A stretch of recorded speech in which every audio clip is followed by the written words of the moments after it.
How did I end up standing in my living room, clutching the envelope that would change everything?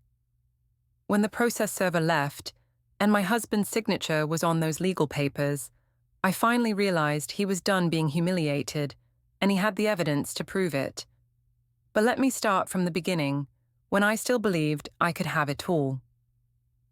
Before we dive deeper into this story, I have one small request. Please subscribe, drop a like, comment, and hit that hype button to boost this channel so more people can discover these incredible stories. The kitchen felt suffocating that Tuesday evening. Eliot sat across from me at our small dining table, methodically cutting his chicken while 10-year-old Callum pushed peas around his plate. The silence stretched between us like a taut wire, broken only by the scraping of silverware against ceramic. "Mum, can I go play video games?" Callum asked, barely touching his food. "Finish your vegetables first," I said automatically, scrolling through my phone.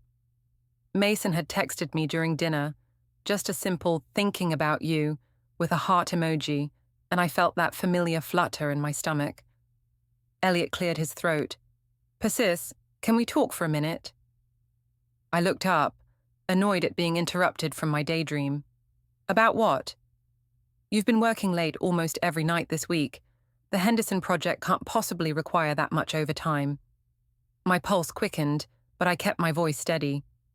"You don't understand how demanding my job is, Eliot. Some of us actually have to put in extra effort to get ahead." "I'm not questioning your work ethic. I'm just what? Keeping tabs on me like I'm a child." I set my phone down with more force than necessary. Maybe if you showed half as much interest in advancing your own career instead of micromanaging mine, we wouldn't need me working so hard to make ends meet. Callum's fork clattered against his plate. "Are you guys fighting?" "No, sweetheart," Eliot said gently. "We're just talking." But I saw the hurt flash across his face, the way his shoulders sagged slightly. Good.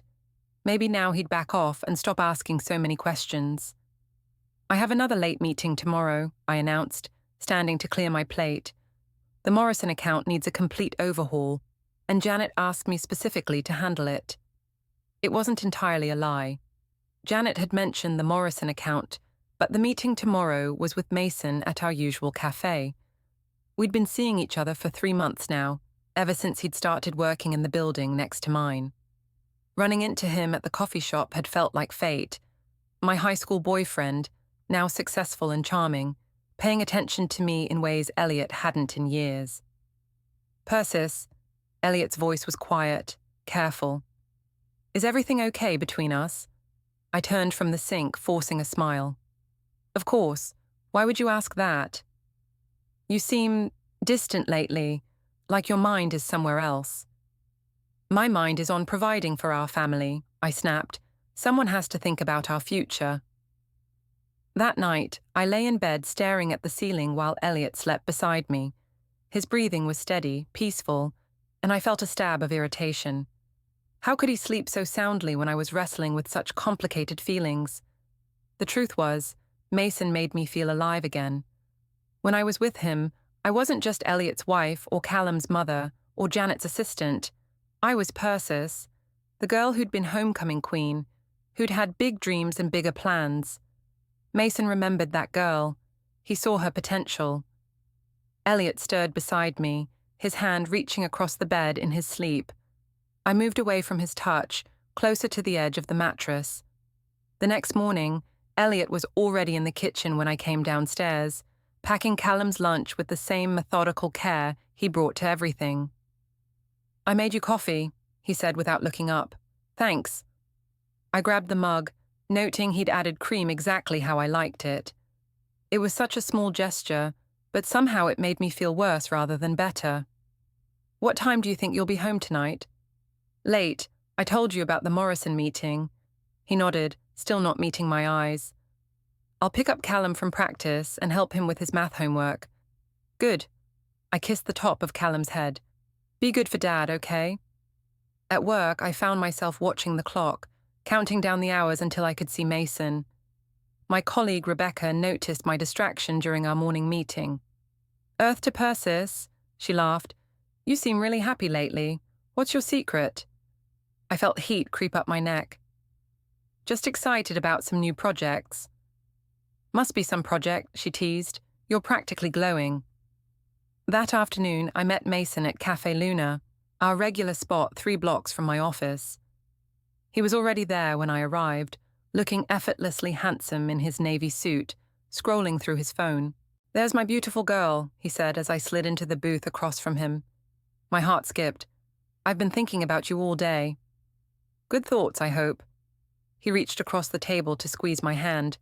How's the husband situation? I grimaced. He's getting suspicious, asking too many questions about my schedule. Maybe it's time to make a decision, Persis. This sneaking around is getting complicated. I know. I just need a little more time to figure things out. Mason's expression grew serious. I care about you, you know that, but I'm not going to wait forever. The implication hung in the air between us. Choose him or lose him. We talked for 2 hours, his attention making me feel more desirable and important than I had in years.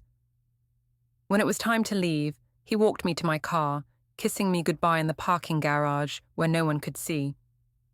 Think about what I said, he whispered against my ear. I drove home in a daze, Mason's cologne still lingering on my clothes. I'd have to shower before Eliot got too close.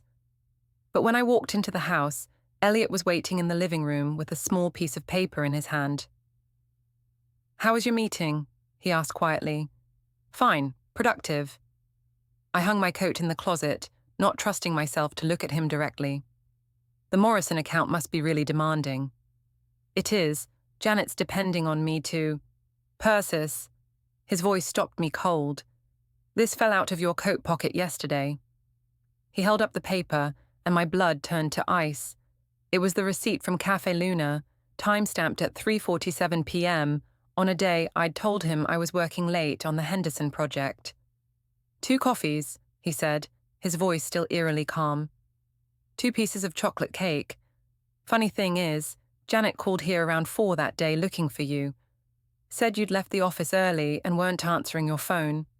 My mind raced, searching for an explanation that would make sense. I met with a client for the Henderson project. It was a last-minute thing. What client? You wouldn't know them. A small local business. Eliot stood up slowly, the receipt still in his hand. What's the client's name, Persis? Morrison Industries. The lie came out too quickly, too desperate. I thought you said this was for Henderson. I felt trapped, cornered. It's complicated. The accounts are related. Eliot stared at me for a long moment, and I saw something shift in his expression. The gentle, trusting man I'd married was looking at me like he'd never seen me before. I see, he said finally. Well, I'm sure you'll figure out how to explain it to Janet when she asks about the Henderson project tomorrow. He walked past me toward the stairs, pausing at the bottom. By the way, your mother called. She wants to know if we're still coming to dinner Sunday. Of course we are. Good. I'm looking forward to it. But something in his tone made me think he wasn't looking forward to dinner at all. He was planning something, and that terrified me more than I wanted to admit. The office buzzed with its usual Monday morning energy, but I felt like I was moving through fog. All weekend, Eliot had been politely distant, helping Callum with his science project, doing laundry, making small talk about the weather. But he hadn't asked any more questions about my schedule, and somehow that felt worse than his suspicion. Persis, you look tired, Rebecca commented as we waited for the coffee to brew in the break room. Everything okay at home? Just busy, I muttered, adding extra sugar to my cup. Well, you missed quite the show Friday afternoon. Did you hear about the drama with Mason Kerr from the Hartwell building? My hand froze on the sugar dispenser. What about him? Apparently he's been having some kind of affair with a married woman. Someone saw them at that cafe on 5th Street, all cozy and romantic. Can you believe it? I mean, he's good-looking enough to get any single woman he wants, but he goes for someone's wife instead.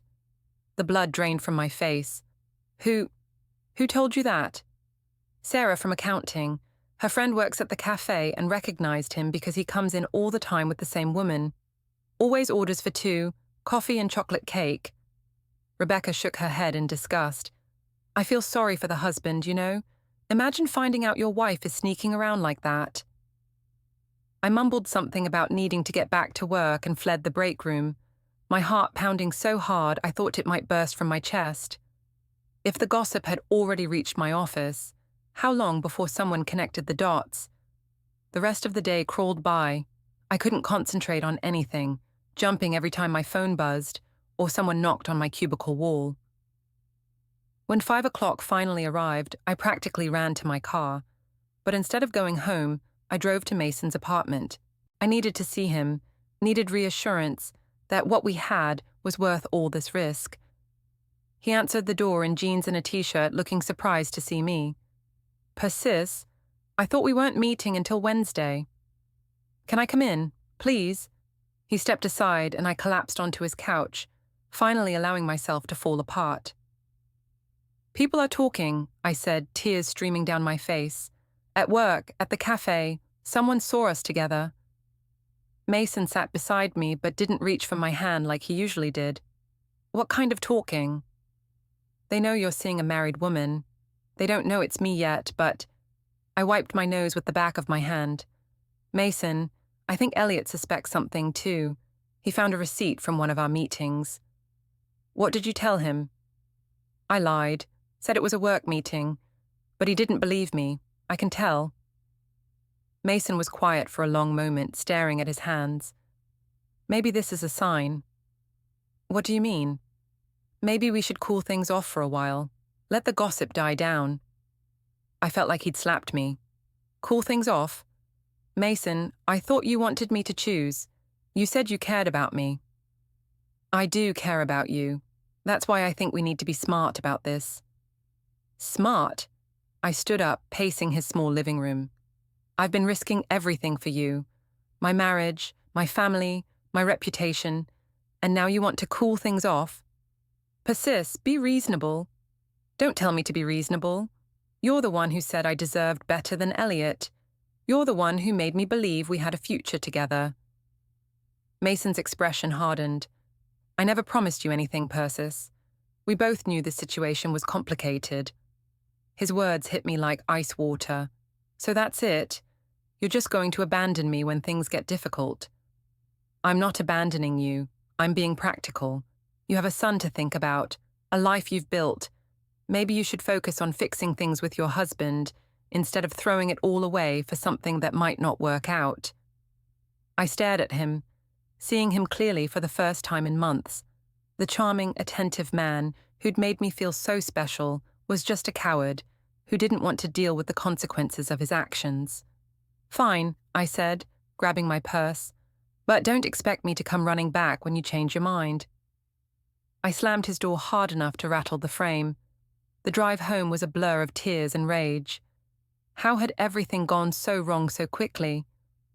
This morning I'd been worried about gossip, and now the one person I'd been willing to sacrifice everything for was backing away like I was toxic. When I pulled into our driveway, I saw Eliot's mother's car parked on the street. My heart sank even further. Isla Vane had never liked me, and she had an uncanny ability to sense when something was wrong. I found them in the kitchen, Eliot, his mother, and Callum, who was showing his grandmother his latest art project. Persis! Isla's smile was bright but didn't reach her eyes. I was just stopping by to drop off some cookies for Callum. How was work today? Fine, I said shortly, avoiding eye contact with both of them. That's wonderful. Eliot was telling me how hard you've been working lately. All those late meetings and overtime hours. There was something in her tone that made my skin crawl. Yes, well, someone has to think about advancing their career. Of course. Although I have to say, you look tired, dear. Maybe you should consider slowing down a bit. Spend more time with your family. I felt Eliot watching me, and I knew this wasn't a casual visit. He'd told his mother something. Callum, why don't you go upstairs and start your homework? I said. But Grandma just got here. Now, Callum. He looked confused but obeyed, leaving the three of us alone in the kitchen. "Is there something you wanted to discuss, Isla?" I asked, crossing my arms. "Actually, I was hoping we could all have dinner together this weekend, the whole family. It's been too long since we've had a proper family gathering." "This weekend isn't good for me. I have work commitments. On Saturday and Sunday." I felt the trap closing around me. My job doesn't follow a 9-to-5 schedule. "How fortunate that you have such a dedicated wife, Eliot," Isla said, but her voice was sharp as glass. "Not every woman would be so committed to her career that she'd work weekends and evenings and miss family dinners." "Mother," Eliot said quietly, "I'm just saying, family should come first. Don't you think, Persis?" I wanted to scream at her, to tell her to mind her own business and get out of my house. Instead, I forced a smile. Of course family comes first. That's exactly why I work so hard, to provide for my family." "How noble." Isla gathered her purse and coat. "Well, I should be going. Eliot, walk me to my car." They stepped outside, and I watched through the kitchen window as Isla spoke animatedly, her hands gesturing toward the house. Eliot listened with his head down, nodding occasionally. Whatever she was saying, it wasn't good for me. When he came back inside, his expression was unreadable. "What did she want?" I asked. "To see her grandson, to check on her son." "And what did you tell her?" Eliot looked at me for a long moment. "I told her I'm handling things." "Handling what things?" "Whatever needs to be handled." The cryptic response sent chills down my spine. "Eliot, if you have something to say to me, just say it." "I don't think now is the right time." "When will be the right time?" "When I'm ready." He left me standing in the kitchen, more confused and frightened than ever. The man I'd married, gentle, predictable Eliot, was becoming someone I didn't recognize. And for the first time, I wondered if I'd pushed him too far. That night, I lay awake staring at the ceiling while he slept beside me, or pretended to sleep. His breathing seemed too controlled, too even. I had the unsettling feeling that he was as wide awake as I was, both of us pretending for the other's benefit. My phone buzzed with a text message. For a wild moment, I hoped it was Mason, apologizing for his cowardice. Instead, it was from a number I didn't recognize. "Your husband deserves better." I sat up so quickly I made myself dizzy. Who would send such a message? How did they get my number? I looked over at Eliot, but his eyes were closed, his face peaceful in the dim light from the hallway. Could he have sent it somehow? But that didn't seem like something he would do. Another text arrived. "Everyone knows what you're doing." My hands shook as I deleted both messages, but I couldn't delete the fear they'd planted in my chest. Someone was watching me, judging me, and they had decided I was the villain in this story. Maybe they were right.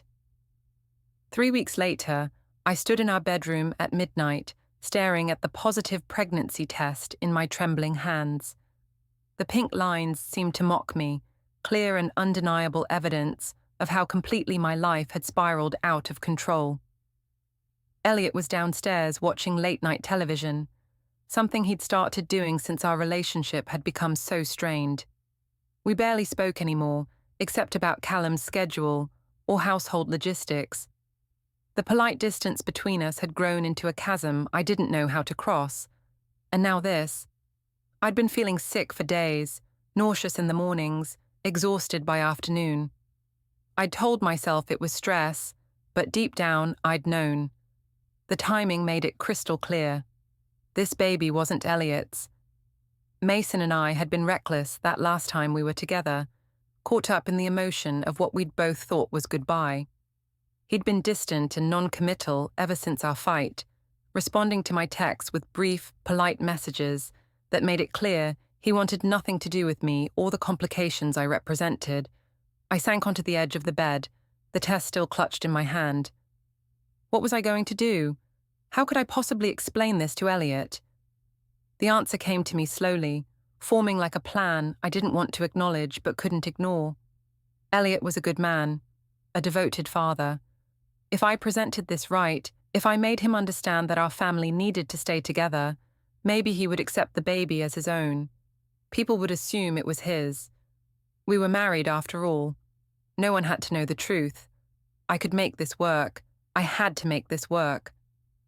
I found him in the living room, remote in hand, staring blankly at some old movie. He looked up when I entered, and I saw the wariness in his eyes that had become so familiar. "Can't sleep?" he asked. I sat down beside him on the couch, closer than I'd been in weeks. "Eliot, we need to talk." He muted the television and turned to face me. "Okay." My heart was pounding so hard I was sure he could hear it. "I have something important to tell you, something that's going to change everything." His expression grew more guarded. "What is it?" I took a deep breath and held out the pregnancy test. "I'm pregnant." For a moment, he just stared at the plastic stick in my hand, his face completely blank. Then he looked up at me, and I saw something I'd never seen before in his eyes: cold calculation. "Pregnant," he repeated slowly. "I know it's a surprise. I was surprised too. But Eliot, this could be exactly what our family needs. A fresh start. A new beginning." He was quiet for so long I began to panic. "Aren't you going to say something?" "When?" he asked finally. "When what? When did this happen? When was your last period?" The clinical nature of his questions caught me off guard. It was about 8 weeks ago, I think. Maybe 9. 8 or 9 weeks. He nodded slowly. "That would put conception around the middle of March." "I guess so. Why does it matter exactly when—" "It matters because we haven't had sex in 3 months, Persis." The words hit me like a physical blow. I'd been so focused on crafting my story that I'd forgotten the most basic fact. Eliot wasn't stupid. "That's not— We had sex more recently than that. You're just not remembering." "I remember perfectly." His voice was eerily calm. "The last time we were intimate was February 14th, Valentine's Day. You seemed distracted the entire time, like you wished you were somewhere else." I felt the room spinning around me. "Eliot, please, let me explain." "Explain what?" "That you've been having an affair. That you're pregnant with another man's baby. That you came down here tonight planning to lie to me about it." Tears were streaming down my face now, but they felt cold and useless. "It's not what you think." "What I think is that my wife has been cheating on me for months, got pregnant by her lover, and is now trying to trick me into raising his child." He stood up, towering over me. "Am I wrong about any of that?" I couldn't speak, couldn't breathe. This wasn't how it was supposed to go. "Who is he?" Eliot asked. "It doesn't matter. It matters to me. Who is the father of the baby you want me to raise?" "Mason," I whispered. "Mason Kerr. Your ex-boyfriend from high school." I nodded miserably. "The one you told me you ran into at that coffee shop. The one you said was just a friend when I asked about him."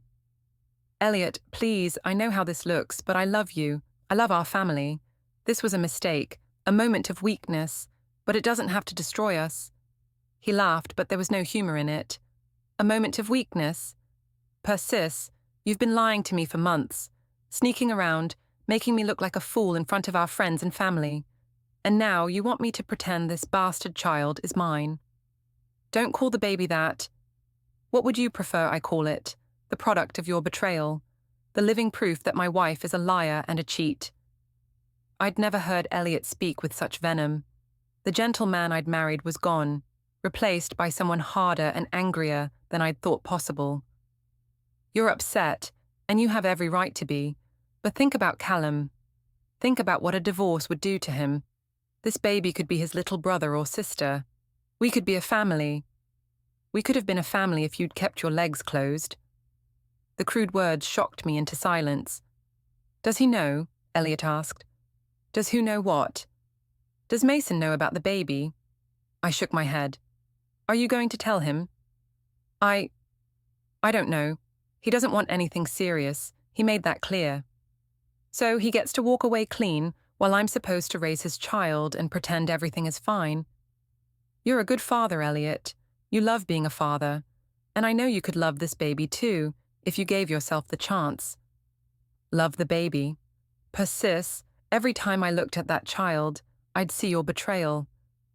I'd remember every lie you told me, every night you came home smelling like another man, every time you made me feel like I was crazy for suspecting what was right in front of my face. I never meant for any of this to happen. But it did happen. You made it happen. And now you want me to just accept the consequences of your choices like a good little husband. I was sobbing now, desperate and terrified. What do you want me to do? I can't undo what's done, but we can move forward. We can work through this. No, he said quietly. We can't. Eliot, please. I'm going to stay at my mother's tonight. We'll figure out the logistics tomorrow. He started toward the stairs, then paused. Oh, and Perseus, if you're thinking about spinning some story to make yourself look like the victim in all this, don't. I have evidence of your affair. Receipts, text messages, witness statements. If you try to destroy my reputation the way you've destroyed our marriage, I'll make sure everyone knows exactly what kind of person you really are. He left me alone in the living room, clutching the pregnancy test and shaking with the magnitude of what I'd lost. Upstairs, I could hear him moving around, packing a bag. The front door opened and closed, and then his car started in the driveway. I sat there until dawn, trying to figure out how everything had gone so wrong so quickly. Just a few months ago, I'd been a respected wife and mother, with a stable life and a bright future. Now I was pregnant, alone, and facing the collapse of everything I'd built. But even then, even in my darkest moment, I couldn't accept that this was entirely my fault. Eliot had pushed me away with his complacency, his lack of ambition, his boring predictability. If he'd been a better husband, if he'd paid more attention to me, if he'd made me feel valued and desired, I never would have been vulnerable to Mason's charms.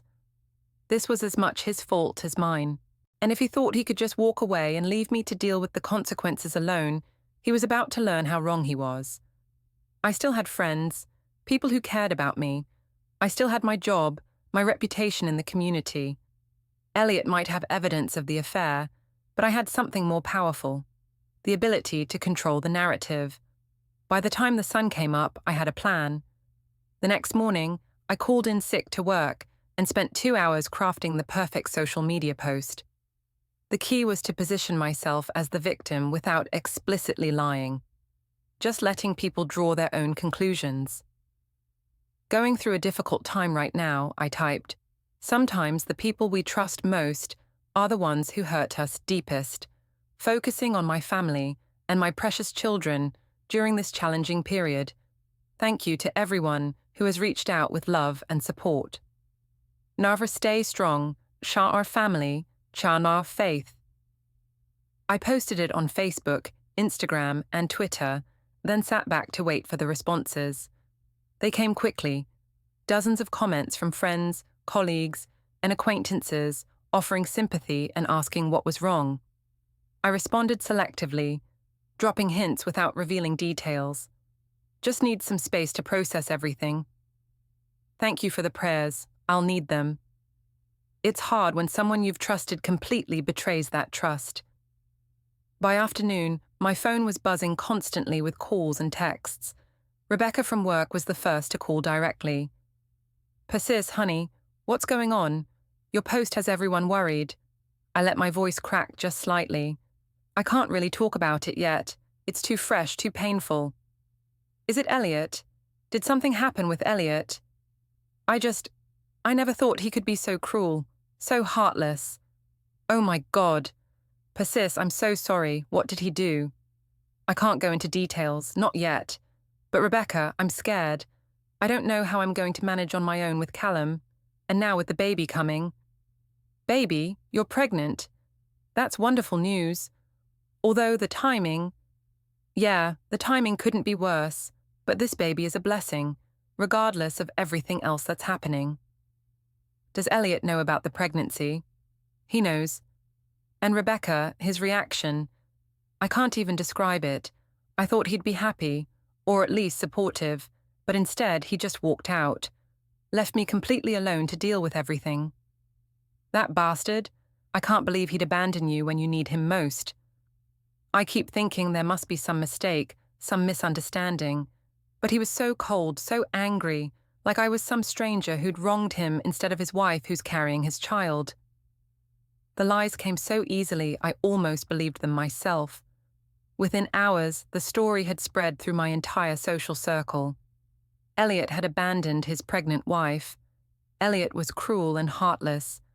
Poor Persis was struggling to hold her family together while her husband had some kind of breakdown. I fielded calls and texts all day, each conversation allowing me to add more details to the narrative. Yes, Eliot had been acting strange for months. No, I had no idea what had triggered this behavior. Yes, I was devastated and confused. No, I didn't know if our marriage could survive this. The response was everything I'd hoped for. Friends offered to bring meals, to babysit Callum, to help with whatever I needed. My mother called in tears, furious with Eliot for treating her daughter so badly. Even my boss, Janet, reached out to offer flexible work arrangements during this difficult time. But the real test came that evening when I had to face Callum. He'd spent the day at school, oblivious to the drama unfolding around him. When he came home on the bus as usual, he immediately asked where his father was. "Dad's staying at Grandma Isla's for a few days," I said carefully. "Why?" "Sometimes grown-ups need space to think about things. It doesn't mean anything's wrong." But Callum was smart for his age, and I could see the worry in his eyes. "Are you and Dad getting divorced?" "No, sweetheart. We're just working through some problems.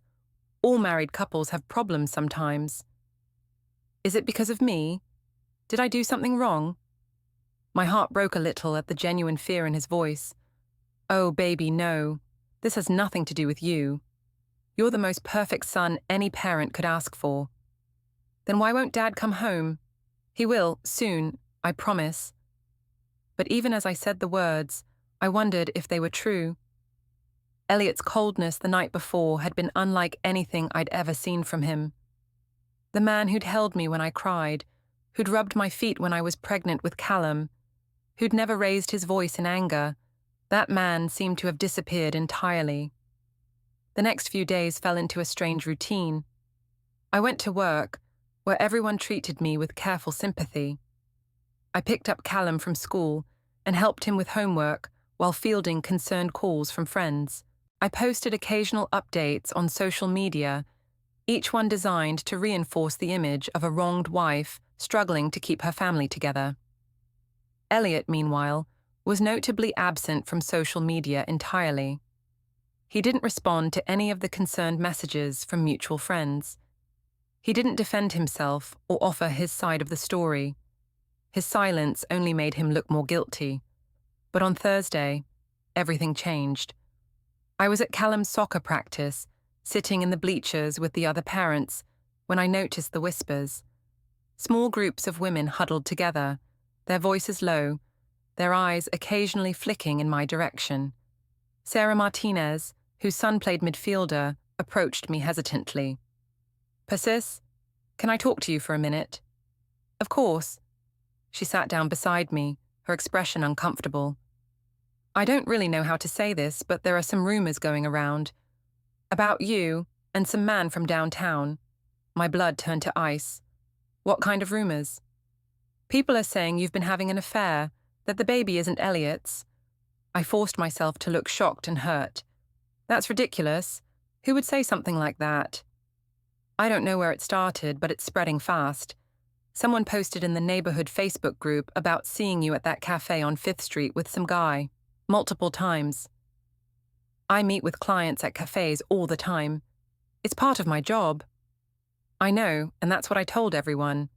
But Persis, you should know that people are starting to question your story about Eliot abandoning you." The carefully constructed narrative I'd built was crumbling, and I could feel panic rising in my chest. "Sarah, you know me. You know what kind of person I am. Do you really think I'd cheat on my husband?" She looked uncomfortable. I don't know what to think anymore, but maybe you should talk to Eliot. Try to work things out privately instead of airing everything on social media. That evening, after Callum was in bed, I called Eliot. He answered on the fourth ring. "What do you want, Persis?" "People are talking, spreading rumours about us, about me." "Are they rumours if they're true?" "Eliot, please, this is getting out of hand. Can't we meet somewhere and talk? Figure out how to handle this situation like adults?" "There's nothing to figure out. I've already filed for divorce." The words hit me like a physical blow. "You what?" "I met with a lawyer yesterday. The papers will be served early next week." "You can't be serious. What about Callum? What about our family?" "You should have thought about that before you spread your legs for your ex-boyfriend." "Stop saying things like that. This is exactly the kind of cruelty I was talking about. No wonder I felt so disconnected from you. Disconnected enough to fuck another man and get pregnant with his baby." I'd never heard Eliot use such language, and it shook me more than I wanted to admit. "I made a mistake," I said, trying to inject some vulnerability into my voice. "One mistake, in a moment of weakness, and you're ready to throw away 10 years of marriage. One mistake. Persis, you've been having an affair for months. You lied to me repeatedly. You tried to trick me into raising another man's child. That's not one mistake. That's a pattern of deception and betrayal."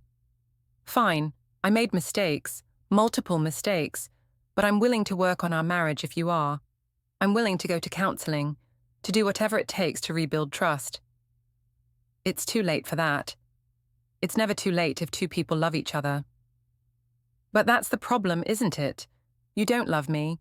If you loved me, you wouldn't have been able to do what you did." "I do love you." "No, you don't. You love the security I provide, the respectability, the image of being a devoted wife and mother. But you don't love me." I wanted to argue, but the words stuck in my throat, because deep down I wondered if he was right. "What about Callum?" I asked finally. "What about him? He needs his father. He needs stability." "He'll have stability. I'm not abandoning my son, Persis. I'm divorcing my cheating wife." "And the baby? What about it? Are you really going to let your pride destroy an innocent child's chance at having a father?" Eliot was quiet for a long moment. "That child has a father. His name is Mason Kerr. Maybe you should call him." The line went dead. I sat staring at my phone, the full weight of my situation finally sinking in. Eliot wasn't going to forgive me. He wasn't going to take me back.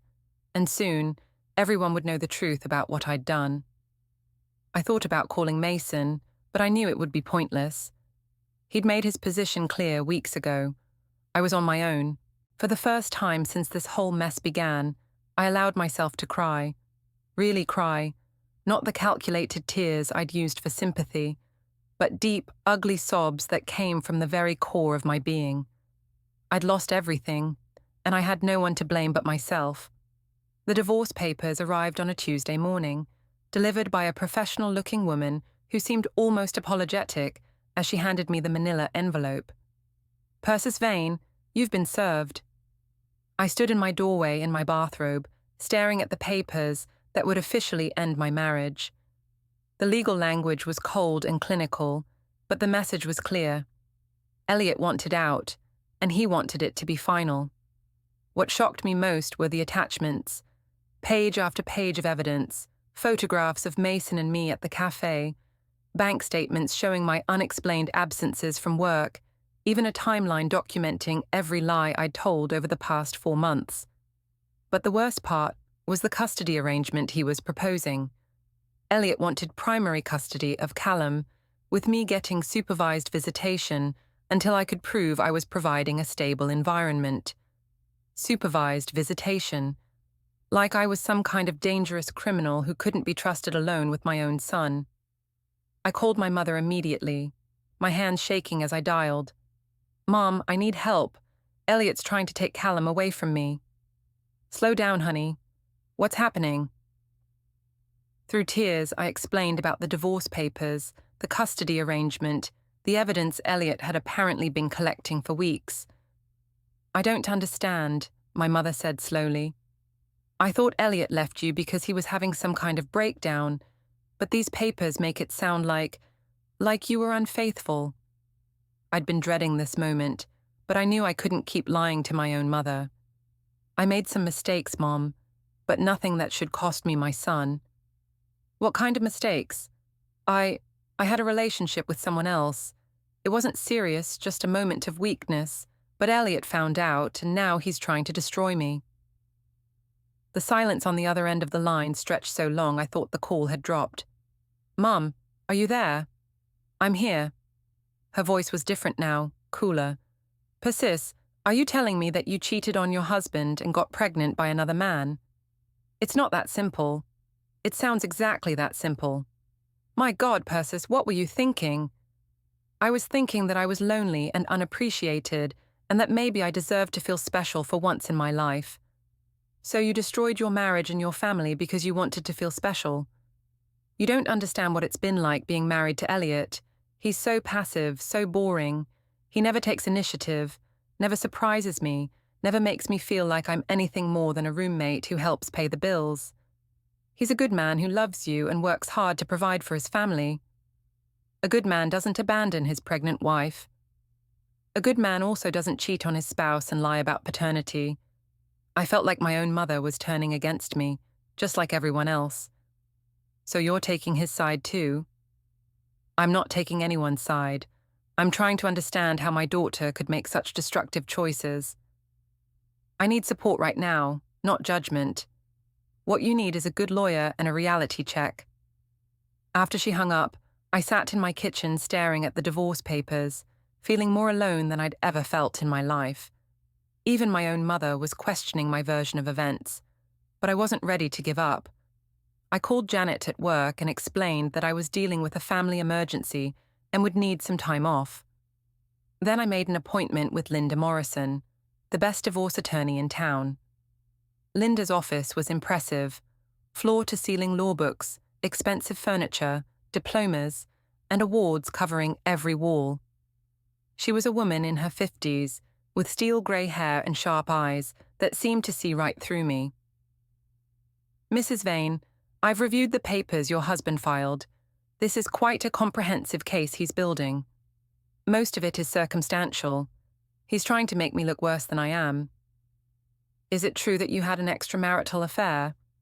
I had a brief relationship with someone I knew from high school. It was a mistake, but it's over now. And the baby you're carrying? I hesitated. There's some question about paternity. Some question? Mrs. Vane, either your husband is the father or he isn't.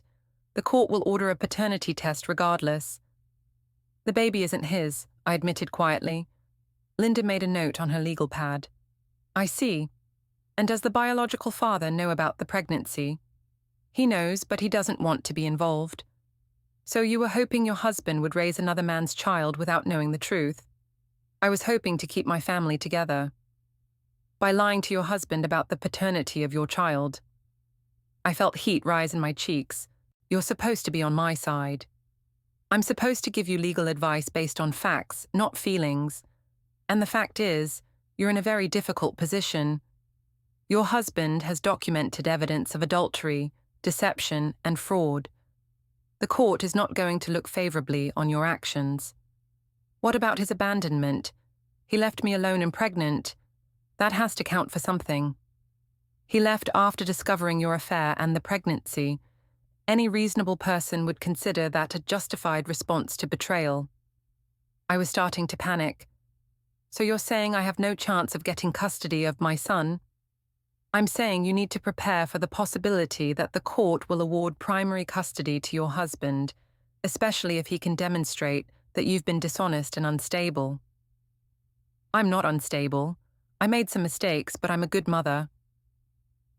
Good mothers don't usually carry on affairs and lie about paternity, but we can work with what we have.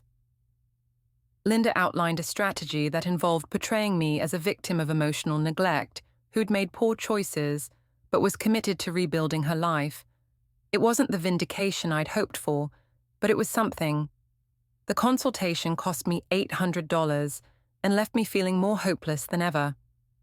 That afternoon, I picked up Callum from school as usual, but I could tell something was different. He was quieter than normal, withdrawn. "How was school today?" I asked as we drove home. "Okay. Just okay. Did something happen?" He was quiet for a long moment. "Mum, are you and Dad getting divorced?" My heart sank. "Who told you that?" "Tyler's mom. She was talking to Mrs. Patterson about it when I walked by." I pulled over to the side of the road and turned to face him. "Callum, I need you to know that whatever happens between your father and me, we both love you very much. That will never change. But you are getting divorced." I couldn't lie to him anymore. "Yes, we are." "Because you had a boyfriend." The question hit me like a slap. "What did you hear?" "Tyler said his mum said you were cheating on Dad with some guy from your work." I wanted to explain, to make him understand that it was more complicated than that. But how do you explain adult relationships to a 10-year-old? "Sometimes adults make mistakes," I said finally. "I made some mistakes, and now your father and I can't live together anymore."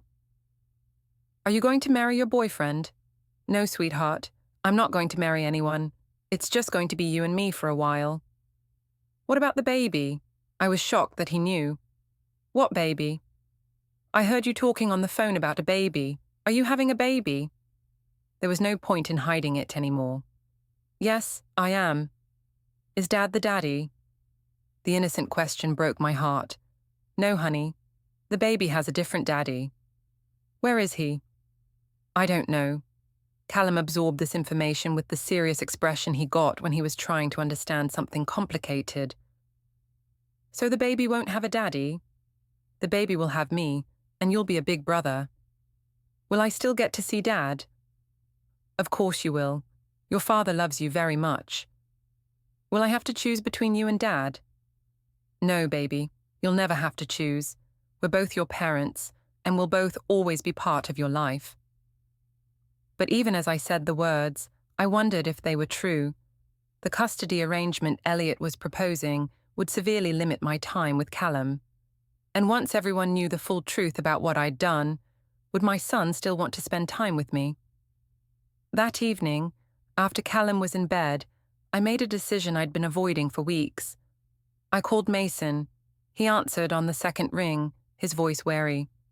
"Persis, why are you calling?" "We need to talk."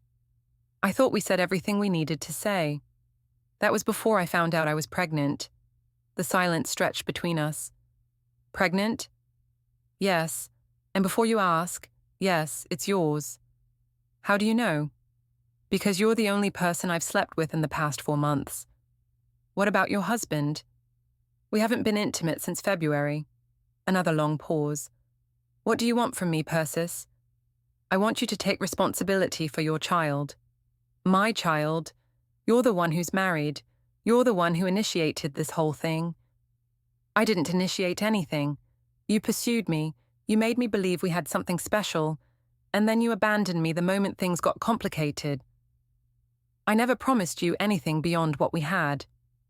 What we had resulted in a pregnancy, your pregnancy. Look, I'm sorry this happened, but I can't be involved. I have my own life, my own career to think about." "And I don't." "Mason, my husband is divorcing me. He's trying to take my son away from me. My family and friends are turning against me. I have nothing left." "That's not my problem." The callousness of his response took my breath away. "Not your problem. This baby is half yours." "Then maybe you should have thought about that before you decided to cheat on your husband." "I cheated on my husband with you. And that was your choice. I'm not responsible for the consequences of your choices." "So you're just going to walk away? Pretend this baby doesn't exist?" "I'm going to live my life. I suggest you figure out how to live yours." He hung up, leaving me alone with the crushing realization that I truly was on my own. Eliot was gone. Mason wanted nothing to do with me, and even my own mother was questioning my choices. I was 6 months pregnant, facing a contentious divorce, and about to lose custody of my son. The narrative I'd tried to create, wronged wife, abandoned mother, victim of circumstances, had crumbled under the weight of the truth. For the first time since this whole mess began, I had to face the possibility that maybe, just maybe, I was the villain in this story after all. The final confrontation came on a grey Thursday morning in Linda Morrison's conference room. I sat across from Eliot and his attorney, David Chen, with a stack of evidence between us that documented every lie I'd told over the past 6 months. Eliot looked different, thinner, more serious, but also somehow stronger than the man I'd married. He wore a navy suit I'd never seen before and kept his eyes focused on the papers in front of him, barely acknowledging my presence. "Mrs. Vane," David Chen began, "we're prepared to offer a final settlement that we believe is fair, given the circumstances." "Fair?" Linda interjected. "Your client is trying to take my client's son away from her. Your client committed adultery, lied about paternity, and attempted to defraud my client into raising another man's child. The court will not look favorably on that behavior." I wanted to speak up, to defend myself, but Linda had warned me to stay quiet and let her handle the negotiations. "My client made mistakes," Linda continued, "but she's still Callum's mother. She deserves reasonable custody and visitation." David opened a thick folder and spread several documents across the table. "Let's review the evidence, shall we?" Bank statements showing Mrs. Vane withdrew cash on 17 separate occasions to pay for secret meetings with her lover. Cell phone records documenting hundreds of text messages and phone calls with Mason Kerr. Witness statements from employees at Café Luna confirming that Mrs. Vane and Mr. Kerr met there regularly for intimate conversations. Each piece of evidence felt like a nail in my coffin. Security footage from Mrs. Vane's office building showing Mr. Kerr visiting her workplace on multiple occasions. Credit card receipts for gifts Mrs. Vane purchased for her lover using marital funds. And most damning of all, Mrs. Vane's own text messages to friends describing her husband as boring and pathetic while praising her lover as everything Eliot isn't. I felt the blood drain from my face. I'd forgotten about those messages to Rebecca and Sarah, sent during the height of my infatuation with Mason. Furthermore, David continued, we have evidence that Mrs. Vane attempted to manipulate public opinion by posting misleading information on social media, portraying herself as an abandoned wife when she was actually the perpetrator of adultery. Linda shuffled through her own papers, but I could tell she was struggling. All of this is circumstantial. Is it circumstantial that Mrs. Vane is currently pregnant with another man's child? Is it circumstantial that she initially tried to convince my client that the baby was his? Is it circumstantial that when confronted with evidence of her affair, she continued to lie and manipulate? I couldn't stay quiet anymore. I made mistakes, but I'm not a monster. Callum is my son too. I love him.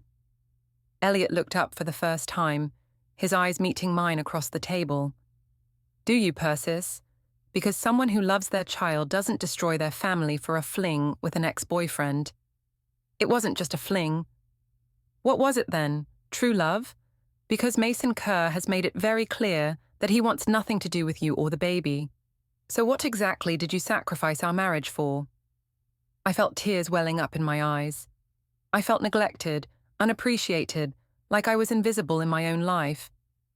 So you decided to have an affair instead of talking to me about it, instead of suggesting marriage counseling, instead of any of the dozen other ways couples work through problems.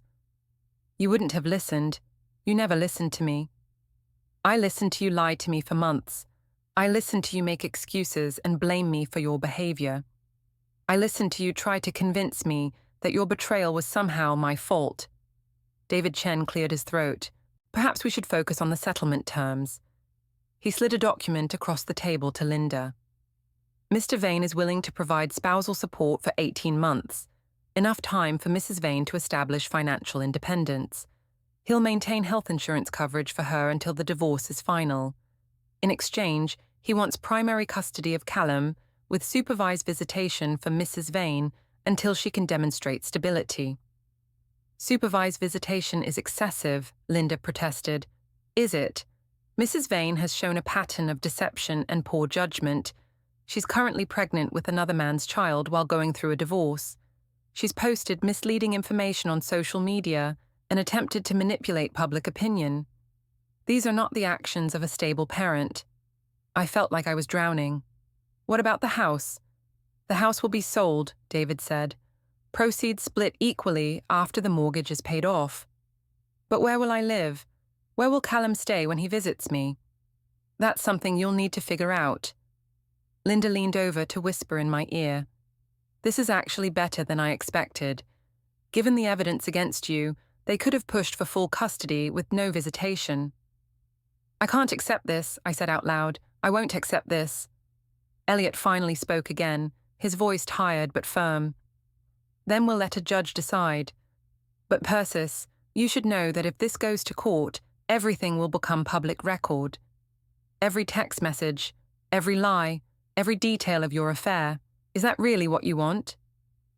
The thought of all my private shame being aired in open court made me feel sick. And there's something else you should consider, David added. We've been in contact with Mason Kerr's attorney. He's prepared to testify that Mrs. Vane pursued him aggressively, that she initiated the affair, and that she became increasingly unstable when he tried to end the relationship. That's not true, I protested. Isn't it? Do you want me to read the text messages you sent Mr. Kerr after he broke things off? The ones where you threatened to tell his employer about the affair if he didn't continue seeing you? I had sent those messages in a moment of desperate panic, but I'd never followed through on the threats. Or perhaps you'd prefer I share the voicemails you left, the ones where you blamed him for ruining your life and demanded that he take responsibility for the pregnancy. Every piece of evidence made me look worse, more desperate, more unstable. I could see the case I'd built in my own mind, wronged wife, victim of circumstances, crumbling completely. I need a minute, I said, standing up abruptly. Linda followed me into the hallway. Persis, you need to seriously consider this offer. If we go to trial, you could lose everything. I already am losing everything. You're losing some things because of choices you made, but you can still have a relationship with your son, still rebuild your life. If you fight this and lose, you could end up with nothing. I looked through the conference room window at Eliot, sitting calmly while his attorney organized documents. He looked like a man who'd already moved on, who'd already accepted that our marriage was over and was just waiting for the legal formalities to catch up. He really hates me, I said quietly. Can you blame him? The question hung in the air between us. Could I blame him? If the situation were reversed, if Eliot had cheated on me and gotten another woman pregnant, would I be able to forgive him? The honest answer was no. What happens if I sign? You get 18 months of spousal support to get back on your feet. You get to see Callum every other weekend and one evening per week, supervised for the first 6 months. After that, if you can show you're providing a stable environment, the supervision requirement goes away. And if I don't sign? We go to trial, everything becomes public. You risk losing all visitation rights if the judge decides you're an unfit mother, and you'll spend tens of thousands of dollars on legal fees you can't afford. I thought about Callum, about the confused look in his eyes when he'd asked if he'd have to choose between his parents.